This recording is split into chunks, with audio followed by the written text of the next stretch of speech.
ये कथा है महाशक्तियों की।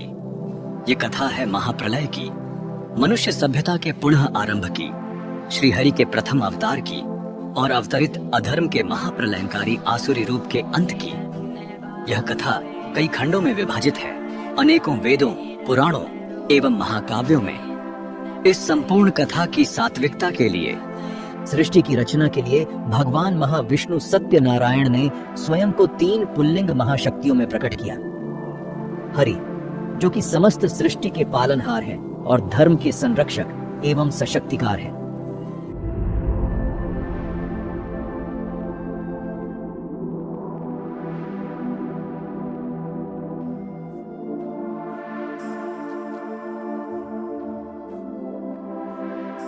विधि, जो कि सृष्टि और जीवों के रचनाकार एवं निर्माता है। समस्त सृष्टि के नियमानुसार सौजन्य के लिए आवश्यक देवताओं एवं ऋषियों के पिता भी हैं। हर, जो कि समस्त सृष्टि के संहारक हैं और सभी नियमों से निर्बाधित हैं।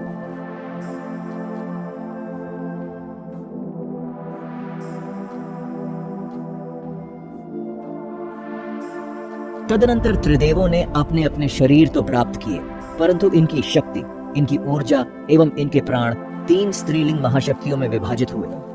स्वप्न सुंदरी, राजस गुणों से पूर्ण, धन, सुख, यश, वैभव और संपन्नता की देवी माता लक्ष्मी हरि के प्राण है।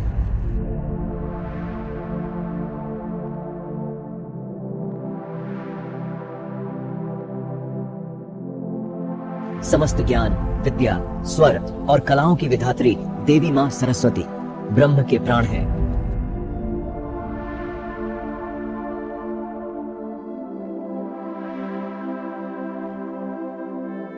महादेवी, महाशक्ति विकराल रूप धारण कर समस्त संसार को हरने वाली मां काली हर के प्राण है। और इस प्रकार आरंभ हुआ काल चक्र। जब धर्म की स्थापना की गई, तब अधर्म अपने आप ही अस्तित्व में प्रकट होने लगा, जो कि काल चक्र और कर्म चक्र के लिए अनिवार्य था। जिस प्रकार रजस गुण को तमस गुण इस सृष्टि में संतुलित रखती है, ठीक उसी प्रकार से अधर्म और धर्म का संतुलन इस सृष्टि के सौजन्य के लिए अनिवार्य है। अधर्म सदैव इस संतुलन को बिगाड़कर धर्म पर विजय पाना चाहता है और इसी प्रयास को विफल करके धर्म की बारंबार स्थापना करने श्री हरि विष्णु अनेकों अवतार लेते आए हैं।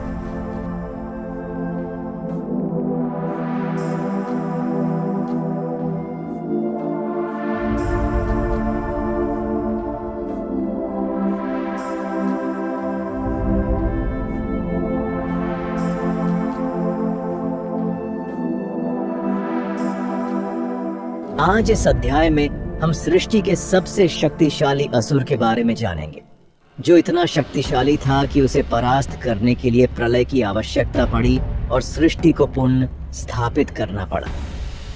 इस महाभयंकर असुर का नाम हयग्रीवासुर था।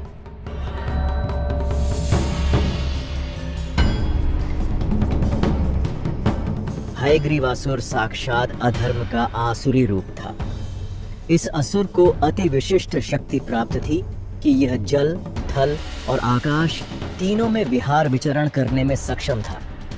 अधर्म ने धर्म का और सृष्टि के विनाश के लिए हयग्रीवासुर रूप में अवतरण लिया, आरष्य कश्यप और माता दिति के पुत्र के रूप में। यह महाभयंकर असुर अति चालाक और बुद्धिमान भी था।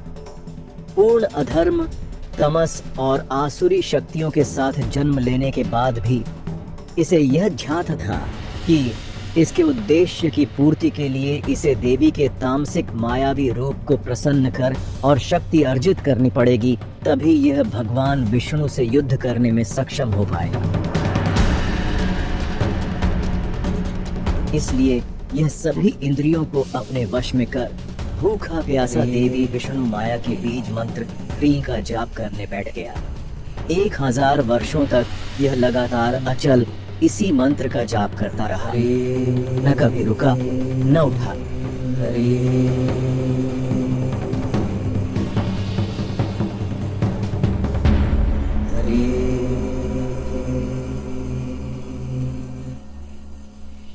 एकदम स्थिर रूप से जाप करता रहा। देवी अति प्रसन्न हुई और 1000 वर्ष पूर्ण होते ही इसके समक्ष प्रकट हुई। हयग्रीवासुर नतमस्तक देवी की आराधना करने लगा। देवी ने कहा, हयग्रीवासुर अपना वर मांगो, मैं तुम्हारी इस तपस्या से प्रसन्न हुई। ये सुनते ही हयग्रीवासुर ने देवी से अमृता का वरदान मांगा। देवी ने बतलाया कि हर उस शक्ति एवं जीव का जिसका जन्म हुआ है उसके लिए मृत्यु अटल है। मैं स्वयं काल चक्र काली का एक रूप हूँ। मैं स्वयं का ही उल्लंघन नहीं करूंगी। कुछ और मांगो। हयग्रीवासुर ने बड़ी ही चालाकी से कहा, ठीक है माते, मुझे यह वर दीजिए कि मुझे सिर्फ हयग्रीव रूप से मृत्यु प्राप्त हो, अन्यथा मुझे कोई भी परास्त न कर सके। हयग्रीव यह जानता था कि कोई भी देव स्वरूप हयग्रीव नहीं है, यानी अश्व और मानव शरीर का संकृत रूप नहीं है, और वह ऐसी चाल भी चलने वाला था जिसके लिए देव अवतरित भी हयग्रीव रूप में न हो पाए। देवी ने तथास्तु कहकर उसे यह वरदान प्रदान किया और वहां से चली गई। हयग्रीवासुर यह वरदान पाकर अत्यंत निडर और शक्तिशाली बन गया था।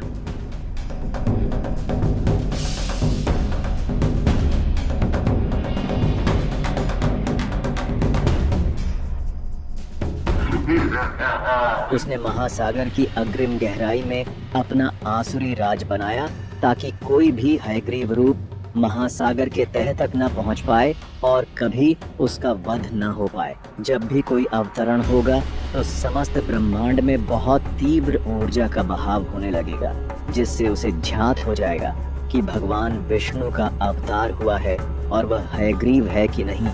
यदि नहीं है तो उसे मृत्यु का कोई भय नहीं रहेगा, और यदि हुआ तो वह अपने महासागर के गर्भ में जाकर बैठ जाएगा ताकि उस तक यह रूप न पहुंच पाए।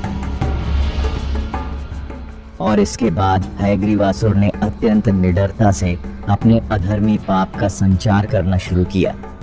उसने अत्यंत शक्तिशाली आसुरी सेना एकत्रित कर जल, थल और आकाश तीनों में अपना वर्चस्व स्थापित करना प्रारंभ कर दिया।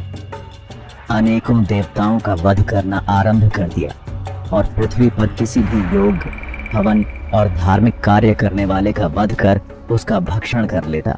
हयग्रीवासुर देव, नर और जीव भक्षी असुर बन गया। उसके भय से सभी देवता एवं संपूर्ण इंद्रलोक भी कांपने लगा। अभी भी उसका प्रतिकार करने के लिए देवीय शक्तियां उठीं, जो उसे विफल करने में सक्षम होती, जैसे कि स्वयं इंद्रदेव। इसके लिए हयग्रीवासुर ने एक और षड्यंत्र रचा, जिसके बाद पृथ्वी पर से धर्म पूर्ण रूप से छिन्न हो जाएगा और कोई भी देवता उसका प्रतिकार नहीं कर पाएंगे। हयग्रीवासुर ये जानता था कि देवताओं की शक्ति तभी तो पृथ्वी पर है जब तक धर्म पृथ्वी पर है। हर एक कल्प में सृष्टि रचना करने के अंत में ब्रह्मदेव योग निद्रा में जाते हैं। यह बात हयग्रीवासुर को ज्ञात थी। उसने प्रतीक्षा की और जैसे ही कल्प अंत हुआ, ब्रह्मा जी गहन योग निद्रा में डूबे। वह चोरी छिपे ब्रह्मलोक में प्रवेश कर चारों वेदों को चुरा कर ले आया। उसने चारों वेदों को महासागर के सबसे गहरे तह में कैद कर लिया और अब धर्म पूरी तरह बंधन में बंध गया। सभी असुरों की शक्ति देवताओं से कई गुना ज्यादा बढ़ गई और सभी देवता छिन्न होने लगे। कोई भी देवता इस योग्य नहीं बचा कि हयग्रीवासुर के किसी भी असुर के सामने टिक सके।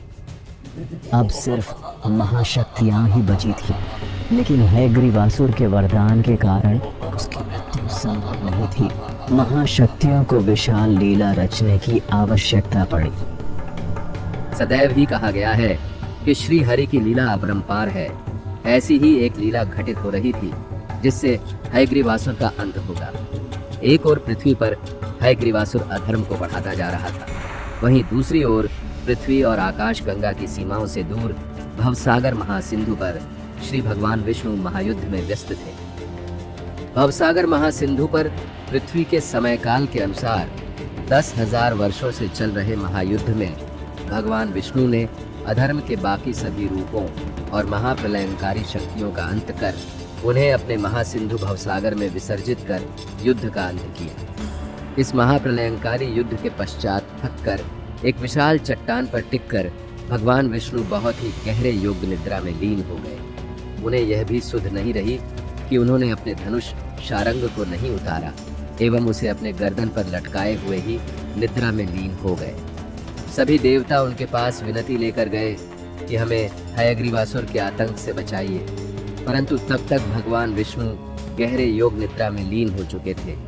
देवताओं की पुकार सुनकर बाकी महाशक्तियां, हर ओर ब्रह्मा भी वहां पहुंचे, पर हरि को इस रूप में देखकर वह भी चिंतित हो शारंग विष्णु जी के गले में कसता जा रहा था। बहुत ही संकटमय मुद्रा में योग निद्रा में लीन बैठे थे श्री हरि। यदि योग निद्रा से जगाया तो भी घोर पाप और अधर्म होगा, और यदि ना जगाया तो अनर्थ हो सकता है। क्या किया जाए? ऐसे में ब्रह्मा देव ने दिव्य दीमकों की रचना की और उनसे कहा कि धनुष का जो सिरा भू को छू रहा है उसे खाकर यह बंधन से हरि को मुक्त करो। दीमकों ने आग्रह किया कि हे विधाता, यदि हम ऐसा करते हैं तो योग निद्रा में विघ्न डालने का महापाप हम पर लगेगा। हम यह कैसे कर सकते हैं? तब ब्रह्मा जी ने बतलाया कि जब भी यज्ञ, तप, हवन या कोई भी धार्मिक अनुच्छेद पृथ्वी पर किया जाएगा, तब तक हर वह वस्तु जो आहुति में ना पड़ी हो या धरती पर गिर गई हो, वह तुम्हारे भाग्य में जाएगी और इस प्रकार तुम इस पाप से मुक्त हो जाओगे। ऐसा वर प्राप्त करके दीमकों ने धनुष के ऊपरी हिस्से को जो भू पर था उसे खाना शुरू किया और काटते काटते प्रत्यंचा मुक्त हो गई। जैसे ही प्रत्यंचा मुक्त हुई, वह बहुत ही वेग से दूसरी ओर आई, जिससे भगवान विष्णु का मुख महासिंधु भवसागर में लगा और महाप्रलय ने समस्त सृष्टि को पूर्ण रूप से घेर लिया। तभी सभी देवताओं ने तुरंत माता विष्णु माया को पुकार के विनती करना आरंभ कर दिया, क्योंकि सिर्फ वही है जो समस्त विष्णु लीला की शक्ति है और वही इस लीला एवं इसका हल बताने में सक्षम है। माता प्रकट हुई और उन्होंने बताया कि यह स्वयं को हयग्रीव रूप में परिवर्तित करने के लिए भगवान विष्णु ने यह लीला रची है। तुरंत ही विश्वकर्मा देव ने अश्व का सिर विष्णु जी के शरीर में स्थापित कर उन्हें हयग्रीव रूपी भगवान विष्णु में परिवर्तित किया। तब भगवान विष्णु अपनी योग निद्रा से जागे और सभी को आशीर्वाद देकर उन्होंने बतलाया कि यदि वे अवतरित होते तो उन्हें जन्म लेना पड़ता। ऐसी लीला करके वे अभी भी भगवान विष्णु ही हैं और सिर्फ उनका मुख रूप बदला है और देवी के हयग्रीवासुर को दिए हुए वरदान की पवित्रता और सत्यता भी संयोजित है। अब इस रूप में मैं हयग्रीवासुर का वध करूंगा, किंतु फिर भी पृथ्वी पर पाप और अधर्म का विस्तार इतनी अधिकता से हो चुका है कि यह पर्याप्त नहीं होगा। तब भगवान शिव बोले कि हे हरि, आप मत्स्य रूप में पृथ्वी पर अवतरित हों। वेदों की मुक्ति के लिए यह अनिवार्य है और बिना वेदों की मुक्ति के धर्म बंधन से मुक्त नहीं हो पाएगा। मैं पृथ्वी में महाप्रलय लाऊंगा, संपूर्ण पृथ्वी जलमग्न हो जाएगी, सारा जीवन समाप्त हो जाएगा। तब आप इसी मत्स्य अवतार में जीवन को पुण्य स्थापित करेंगे एवं वेदों को मुक्त करेंगे। भगवान विष्णु ने कहा, ठीक है, ऐसा ही होगा, तथास्तु। पृथ्वी पर जहां अधर्म चरम सीमा पर था,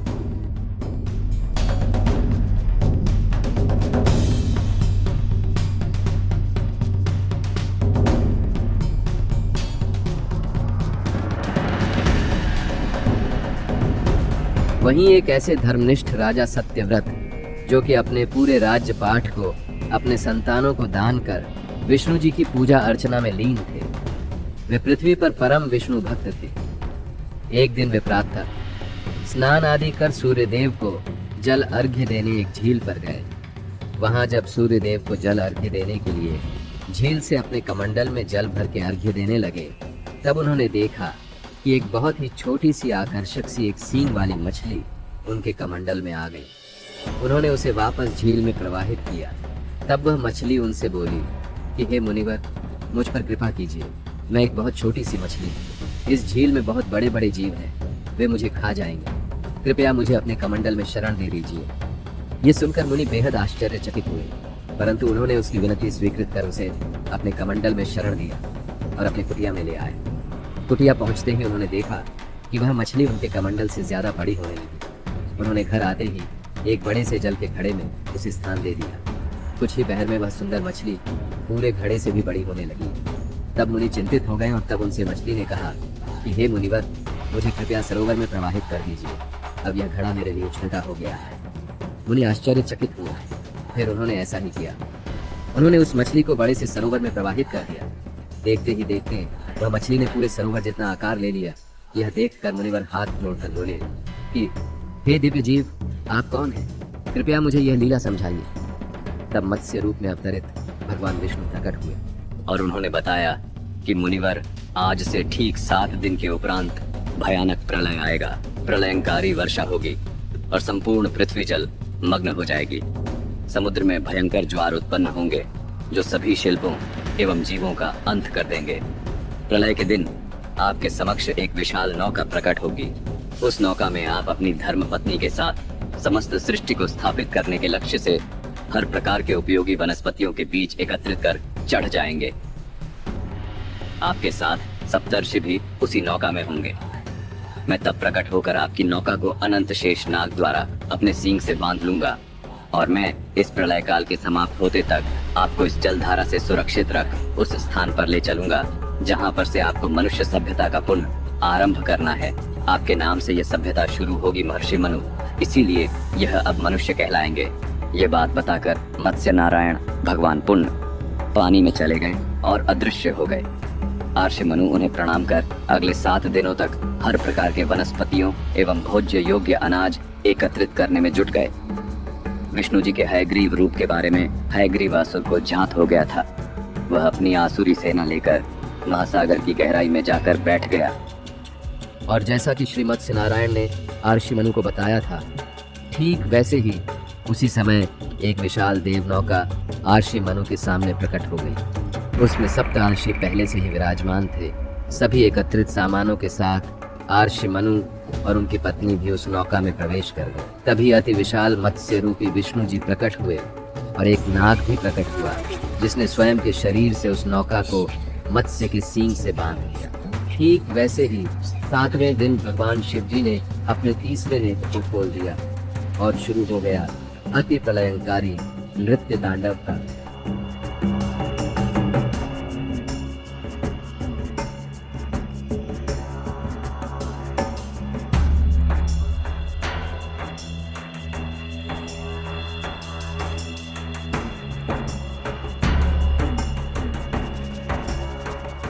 मत्स्य नारायण ने नौका को एक स्थान पर ले जाकर रोक दिया।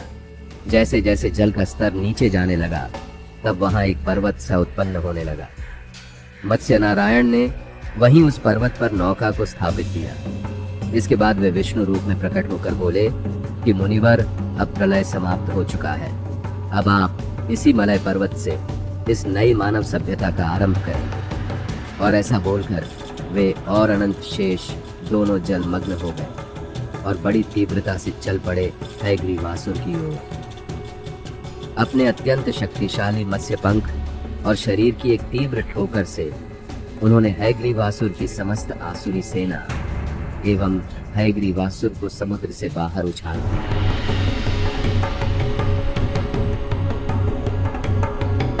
असुर जैसे ही महासागर से बाहर को गिरे, उसी क्षण हयग्रीव विष्णु वहां प्रकट हो गए और आरंभ हो गया पृथ्वी के इतिहास का सबसे भयानक युद्ध।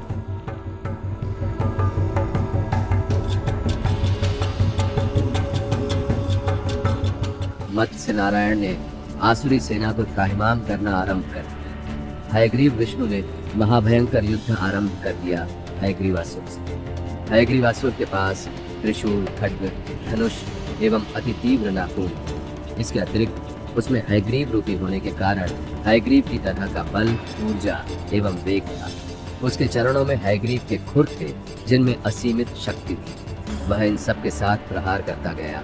भगवान हयग्रीव विष्णु ने सभी का प्रतिकार किया और हयग्रीवासुर से अति घमासान युद्ध की। इस बीच में मत्स्य अवतार ने बाकी सभी असुरों का नाश कर दिया और वे वापस से एक बार महासागर के तह में पहुंच गए, सभी वेदों को मुक्त कर। यह भीषण युद्ध कई कई दिनों तक चलता रहा।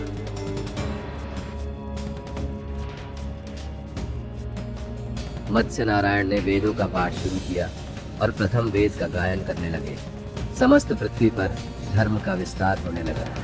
सभी पाप और अधर्म की शक्तियां लुप्त होने लगी। इसी से हैग्रीवासुर की भी शक्तियां छिन्न होने लगी। और जब वह थकने लगा तब हैग्रीव विष्णु ने सुदर्शन चक्र से उसका अंत कर संपूर्ण सृष्टि को हैग्रीवासुर से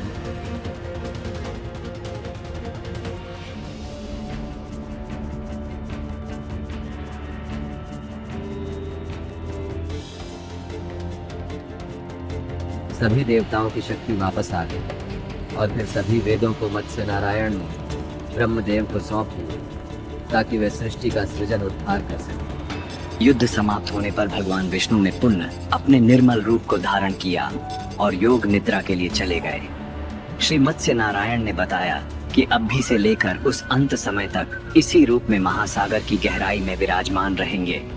अगले प्रलय में वे पुनः उत्पन्न होकर जगत कल्याण करेंगे। और इस प्रकार यह मनुष्य सभ्यता जिसे हम आज जानते हैं उसकी शुरुआत मलय पर्वत से हुई। मलय पर्वत कौन सा पर्वत है, इस पर आज भी पुष्टि पर चर्चा होती रहती है। पर्वत भारत के दक्षिण भारत में है। यह पश्चिमी घाट का वह हिस्सा है जो मैसूर राज्य के दक्षिण और ट्रावंकोर के पूर्व में है। पुराणों में इसे 7 कुल पर्वतों में गिना गया है। हालांकि किसी भी पुराण में इस पर्वत की अवस्थिति का वर्णन नहीं मिलता। वर्तमान में सभी विद्वानों का मानना है कि यह पर्वत दक्षिण भारत में है। कुछ का मानना है कि राजा सत्यव्रत वैवस्वत मनु द्रविडियन थे प्रलय से पहले, और कुछ का मानना है कि द्रविडियन सभ्यता की शुरुआत प्रलय के बाद से हुई। कुछ विद्वानों का यह भी मानना है कि मलय पर्वत, जो कि आज हिमाचल प्रदेश है, वहां से पुण्य सभ्यता का प्रारंभ किया। द्रविडियन सभ्यता मानव सभ्यता का प्रारंभ है, यह तो आज भी कई विद्वानों ने निसंदेह पुष्ट किया है। परंतु प्रलय के बाद पुनः शुरुआत उत्तरी भाग से हुई या दक्षिणी से, यह आज भी चर्चा का विषय है। आपको क्या लगता है? आप कमेंट बॉक्स में अवश्य बताइए। अभी के लिए हम इस कहानी का अंत करते हैं। अगले अध्याय में हम जानेंगे भगवान विष्णु के द्वितीय अवतार के बारे में।